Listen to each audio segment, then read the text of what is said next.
Good morning, good afternoon, whatever it is. All right, appreciate everyone for joining us for Coach Knowles' press conference. We'll do a couple questions from Zoom to start, and then we'll open up for questions here in the room. Let's go to Rich Scarcella, and if you could introduce yourself and share the outlet you're with as well, that would be great. Thank you. Thanks, Greg. Good afternoon, Jim. Rich Scarcella from the Reading Eagle. Hey, Rich. How are you? I'm great. Good. Jim, you've had obviously tremendous amount of success at Ohio State, and I was wondering why you thought this was the time to leave for another job. Yeah, I mean, I'm grateful for my time at Ohio State and the opportunity that Coach Day gave me. We had the number one defense in the country. We won a national championship, had great relationships with the players and with Coach Day and the administration, felt supported. You reach a point in your career where you're given opportunities based on past performance. And, like I've said, Penn State, for me, growing up in inner city Philly was the epitome of college football, when I was a kid. And I was never talented enough to make it to Penn State as a player. But, given the opportunity to do it now as a coach, it's really where I want to be to continue my career and bring any expertise that I can, to the organization. Let's go to Mike Gross with the Lancaster newspapers. Go ahead, Mike. Mike Gross. Hi, Jim. Mike Gross from Lancaster newspapers. Hi, Mike. I would ask you to describe your defensive system in ways that go beyond we want to be aggressive, we want to tackle well, we want to be fundamentally sound, all that kind of stuff. Like if somebody who really knows football is watching a Jim Knowles defense on tape, what's he see that sets it apart? I think if the people who watch it and, the people who report on it, which not trying to butter you guys up, but I mean, the media and everyone nowadays has become so much more knowledgeable, and I appreciate that. I would think the first thing you're going to see is that we're going to have answers. That's the biggest thing to me, is to make sure that we have answers for the players to be able to succeed, to put them in the right positions, right? I mean, we've all watched football, and you can see where there's a gaping hole or a busted coverage, and I never blame the players for that. I always take responsibility. If something happens negatively, the players know that in the game that's my responsibility. So I think, anybody who watches it, you're just going to see that guys are in the right places. They're in the right places, and they're not being exposed to the opponent offensive coordinator or the opponent quarterback, that there's enough disguise built into the defense so that our opponent doesn't know exactly what we're in. I think that's a big deal. I think that gives our players the best chance to succeed. One more question from Zoom, Johnny McGonigal. Hey, Johnny McGonigal with Penn Live. Jim, nice to meet you. Thanks for the John. time. How would you describe James Franklin, Pat Kraft during this process of coming to Penn State, and it's almost a recruiting process or the hiring process to get you here? Incredibly supportive, incredibly welcoming. I've really felt that in just my short time here, that very welcoming, Recording in progress. Not not a cliche, but you feel the family, you feel the we are Penn State, and that it means something to everybody, and they just want to win, and they want to win at the highest level, and they're committed to doing whatever it takes, and they've just been really, really welcoming. It's been an easy transition. All right, we'll go to questions in the room. Let's start over here with Mark and then Bob. Hey, Jim. Mark Brennan from Lines 247. If I could ask you to follow up on Pat Kraft, how integral was he in getting this done, and what did you learn about him through the entire process? Yeah, I did not, during the process have that much contact with Pat, because it all really went through Coach Franklin. But I just always got the sense that he was in the background. He was in the background, willing to do whatever it takes to make it happen. And it just always came through Coach Franklin that he has tremendous support from the AD, from the president. You felt the alignment in the conversations that I had with Coach Franklin, but I didn't get to deal with Pat very much in the process. In the front right here, Mark or Bob. Jim, Bob Flounders from Penn Live in Harrisburg. Hey, Bob. How you doing? Good. Hey, so the social media, I think you met with the team and you were talking about, quite proudly about being a Philadelphia guy, a Philly guy. What would you say are kind of the characteristics of being a good Philly guy? And also, how do you think your background from Philadelphia has kind of shaped kind of your football life, helped you? Yeah. You got to be tough, If you're from Philly, you got to be tough. And you have a thick skin, and you're willing to take coaching, hard coaching. That, like growing up, the guys that I had as coaches, they were all, cops, firemen, maintenance men, and they were hard on you. They were challenging to you. They preached discipline and hard-nosed football, and you have to be. I think growing up in Philly and under those guys, you have to be willing to accept criticism and respond with toughness.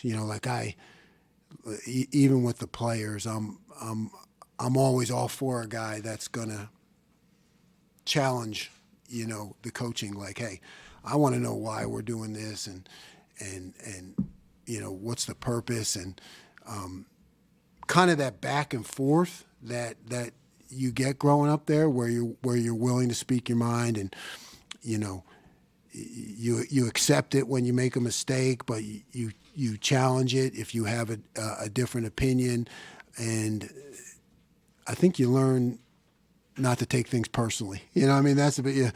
Don't take it personally. My coaches, teachers growing up, they're trying to make you better, and I coach that way. Like, we're in this for you. I knew that they were in it for me. Like, you knew that those guys loved you, and they would love you.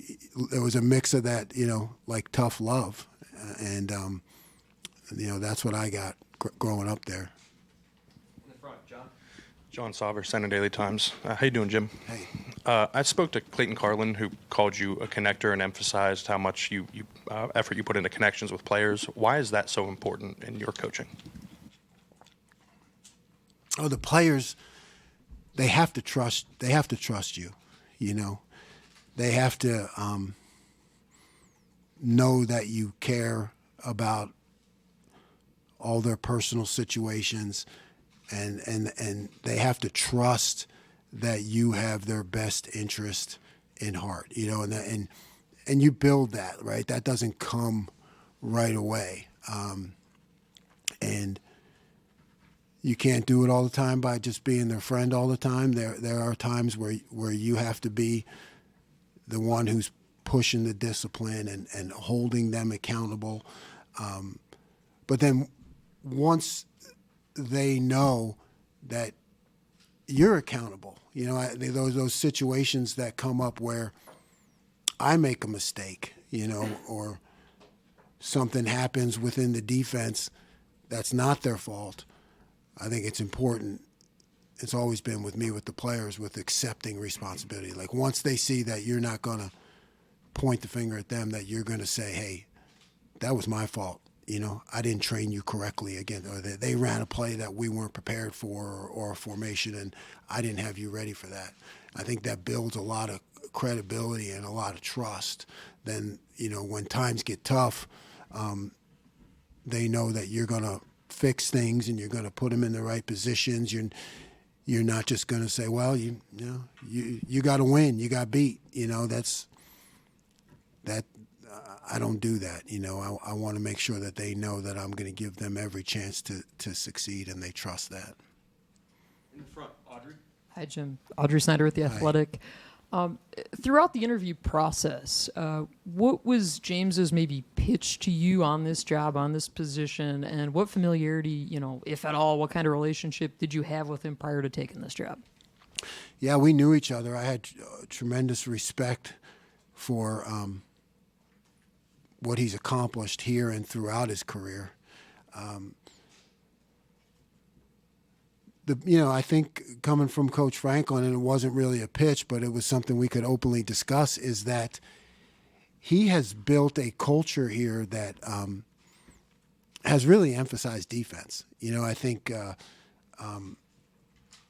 he's been an offensive guy, so maybe some people look at him like that, but when you look back at his history, he didn't really have to sell it, but we talked about it because they've had really good defense here, right? They've been through some different coordinators, but they have always had good defense. So that goes into how you structure your practice plan, how you structure your offense in terms of the tempo of the offense, or I've been around situations where all the offense is done is tried to score as fast as they could, and didn't worry about going 3 and out in 30 seconds, and places that can put a defense at a disadvantage. Well, he hasn't structured it like that here. He has made it conducive to be successful on defense, and you can talk about that, but the proof is in the numbers.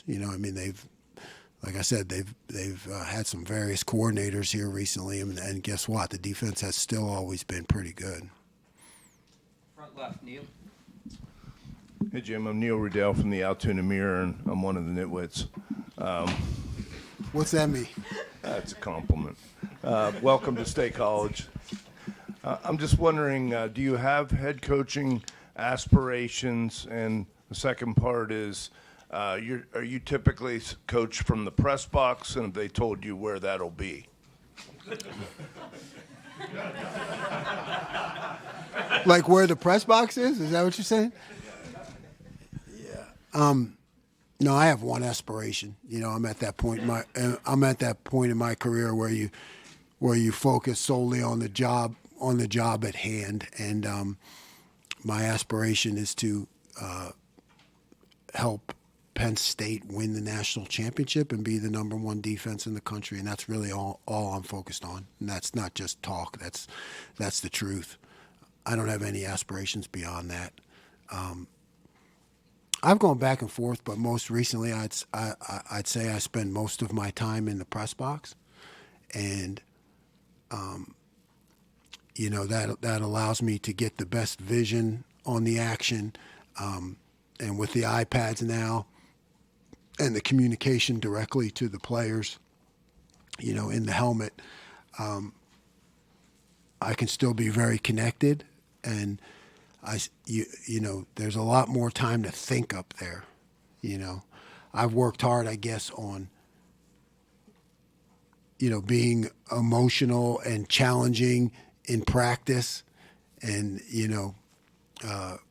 coaching with an edge in practice, but in the game, that's not my job, and the best place to be in order to think and remain calm and try to stay a couple plays ahead and a series ahead is in the press box. That's just what I've found for myself, is that if there's a camera up there on me, hopefully you're not going to see me reacting to a bad play, or even if we get a great play. I really try to stay centered, and my job is to not cheer or react or yell. No one's going to hear me up there anyway, right? Either way. So it's like my job is to think and be composed, and I've just found the press box is the best place to do that. Over here on the right, Tyler. Hey, Jim. Tyler Donahue from Lions 24/7. Welcome to State College. Thank you. Wanted to ask about a position that's kind of been, I guess, part of your defensive identity. And I think it was called the Leo at one point, Jack more recently, going back to Jason Babin. Speaking with some folks in Columbus, it sounds like they maybe didn't see that position as much as they anticipated when you came to campus a few years ago. Is that a position, do you know what you're going to call it here at Penn State, and do you plan on implementing it perhaps more, but like you did earlier in your tenure than you did the last few years in Columbus?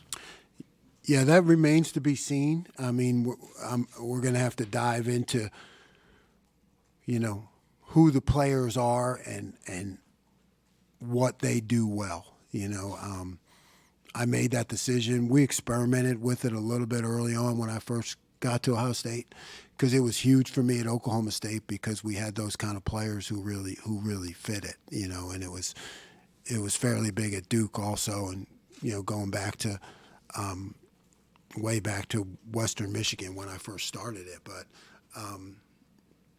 I guess I learned through that whole process that I really need to evaluate first who the players are here and what they do well. And it's not about what I know, it's about what works best for Penn State. So it could be, I guess that would be my answer. And kind of like I always said when I was there, it's always in my head, and I always have that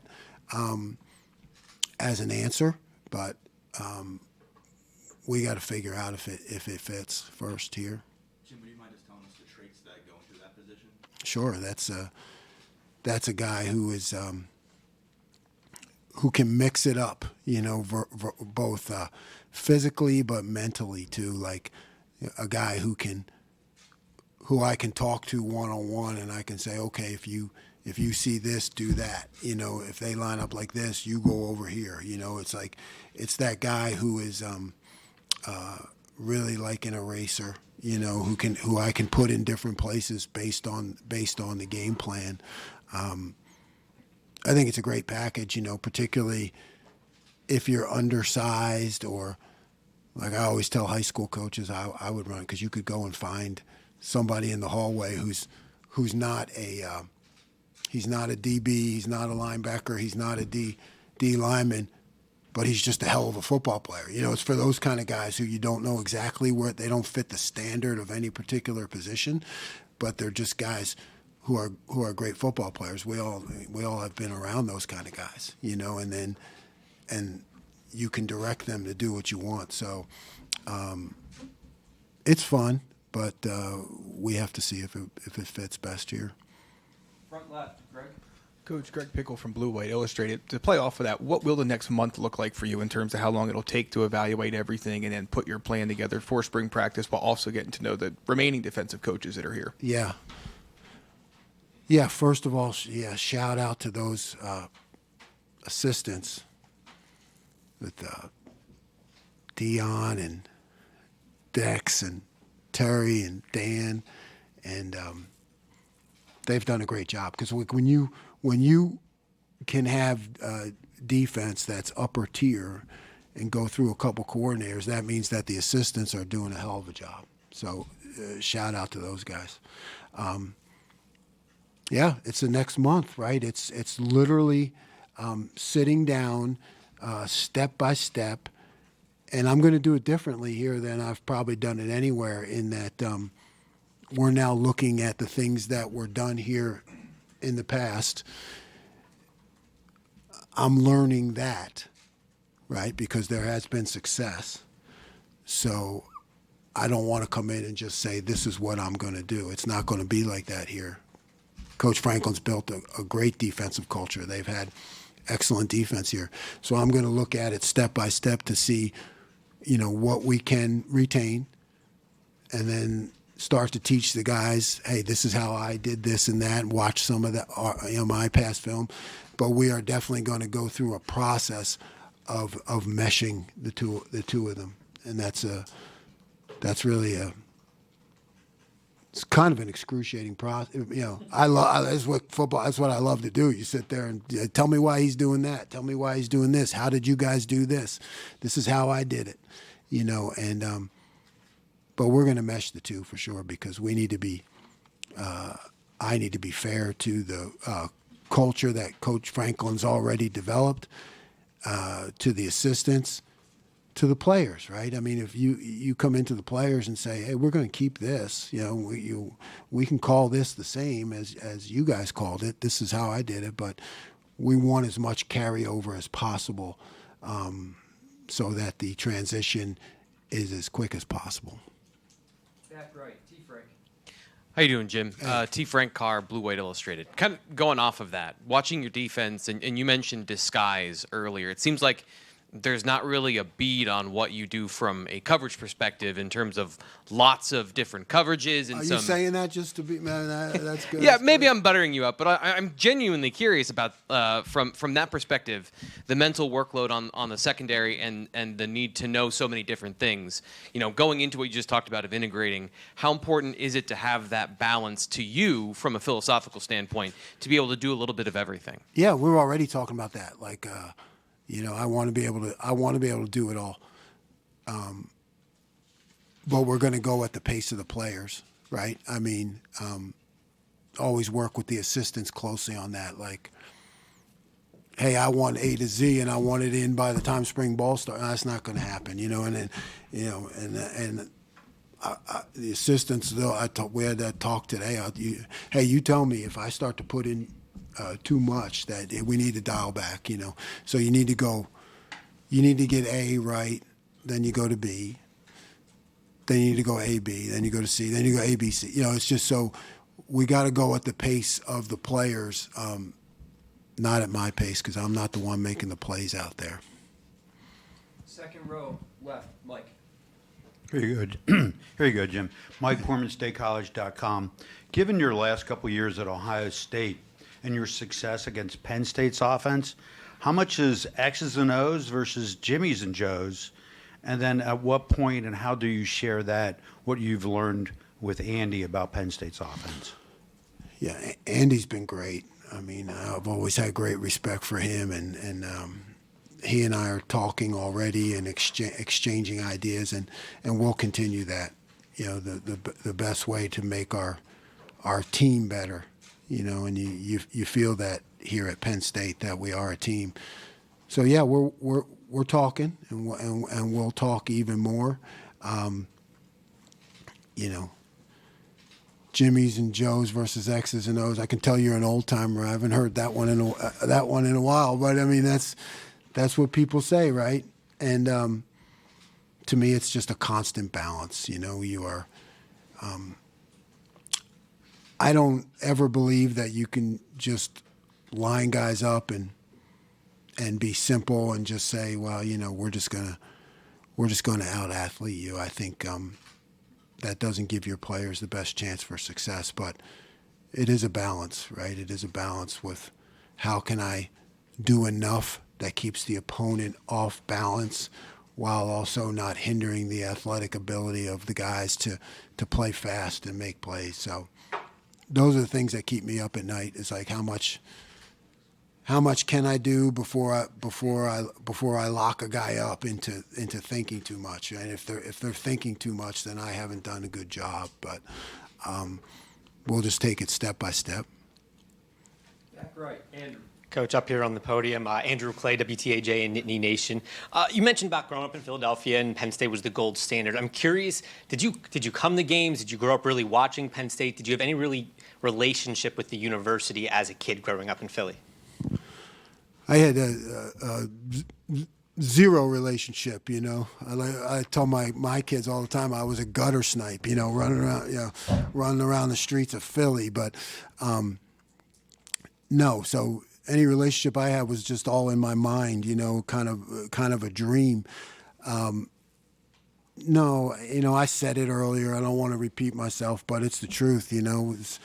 I'm old enough where we had 3 channels. Anybody remember that, where you didn't have a remote, where you had to get up and change the television yourself, and no, you didn't even get to see that. No, I never even dreamt of going to a game. We didn't have that kind of money or there weren't those kind of resources to get the, State College could have been California for all, like when you live in Philly, it's all out there. But